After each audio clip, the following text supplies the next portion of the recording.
பல்கலைக்கழக மாணவி பாலியல் வன்கொடுமை வழக்கில் குற்றவாளி என சொல்லப்பட்ட ஞானசேகரனுக்கு 30 ஆண்டுகள் தண்டனையானது வழங்கப்பட்டிருக்கிறது. நீதிமன்றம் இந்த தண்டனை விவரங்களை வெளியிட்டிருக்கக்கூடிய நிலையில் விவரங்களை நம்முடைய செய்தியாளர் மதியழகன் வழங்க நாம் கேட்கலாம். மதியழகன், ஞானசேகரன் மீதான வழக்குகள்ல 11 பிரிவுகளின்படி தனித்தனியா சிறை தண்டனை மற்றும் அபராதம் விதிக்கப்பட்டிருக்கக்கூடிய ஒரு தண்டனை விவரத்தை நாம பார்த்துக்கிட்டு இருக்கிறோம்.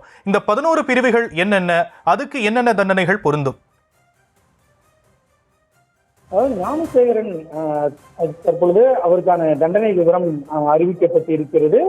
மொத்தம் 11 பிரிவுகளின் கீழ் ஒரு வழக்கு பதிவு செய்யப்பட்டு குற்றச்சாட்டு பதிவு செய்யப்பட்டிருந்தது. 11 பிரிவுகளிலும் அவர் குற்றவாளி என்று அறிவிக்கப்பட்டிருந்த நிலையில் தற்பொழுது அவருடைய அந்த தண்டனை விவரமானது அறிவிக்கப்பட்டிருக்கிறது. அதாவது பிஎன்எஸ் சட்டம் 9 பிரிவுகளும், பெண்கள் வன்கொடுமை சட்டம் ஒரு பிரிவு, அதே போல தகவல் தொழில்நுட்ப சட்டம் ஒரு பிரிவு என மொத்தம் 11 பிரிவுகள் அவர் குற்றவாளி என அறிவிக்கப்பட்டிருந்த நிலையில் மொத்தம் 10 பிரிவுகளின் கீழ் மட்டும்தான் அவருக்கான தண்டனை விவரமானது அறிவிக்கப்பட்டு இருக்கிறது. அதில் பிஎன்எஸ் 329 அவருக்கு 3 ஆண்டுகள் சிறை தண்டனை, அது மட்டுமல்லாமல் பிஎன்எஸ் 126 உட்பிரிவு 2 அவருக்கு 1 மாதம் சிறை தண்டனை விதிக்கப்பட்டிருக்கிறது. பிரிவு 87 அவருக்கு 10 ஆண்டுகள் சிறை தண்டனையும் 10,000 ரூபாய் அபராதமும் விதிக்கப்பட்டிருக்கிறது. அந்த 10,000 ரூபாய் அபராதத்தை அவர் செலுத்தவில்லை என்றால் 3 மாதம் சிறை தண்டனை அனுபவிக்க வேண்டும் என தெரிவிக்கப்பட்டிருக்கிறது.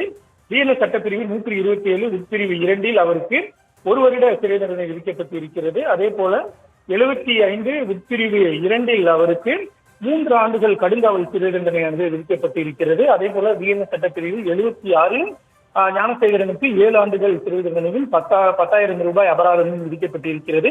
இந்த 10,000 ரூபாய் அபராதத்தை அவர் செலுத்த தவறினால் 3 மாதம் சிறை தண்டனை அனுபவிக்க வேண்டும் என தெரிவிக்கப்பட்டிருக்கிறது.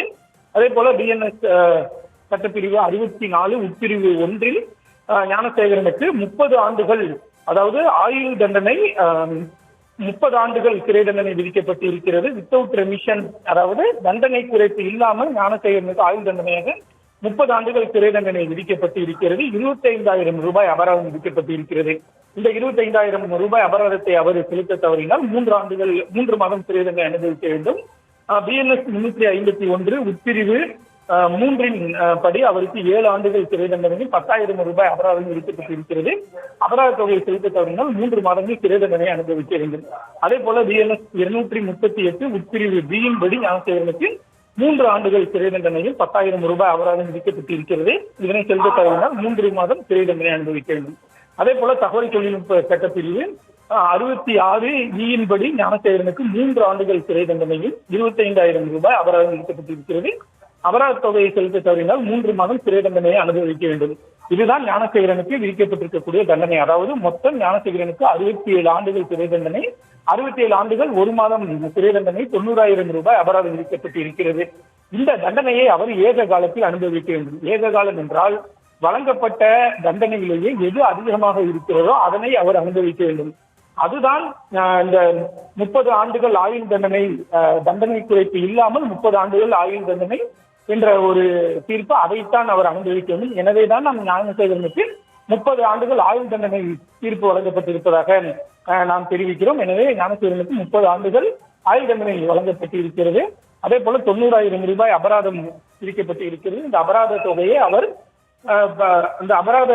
செலுத்த வேண்டும். இந்த அபராத தொகையானது பாதிக்கப்பட்ட பெண்ணுக்கு வழங்கும்படியும் அரசுக்கு நீதிமன்றம் உத்தரவு பிறப்பித்திருக்கிறது. மொத்தம் 11 பிரிவுகளில் ஞானசேகரன் தண்டிக்கப்பட்ட நிலையில் மொத்தம் 10 பிரிவுகளின் கீழ் தான் அவருக்கு அந்த தண்டனையானது வழங்கப்பட்டு இருக்கிறது.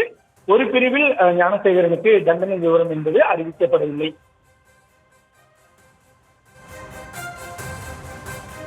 விரிவான விவரங்களுக்கு நன்றி மதியழகன்.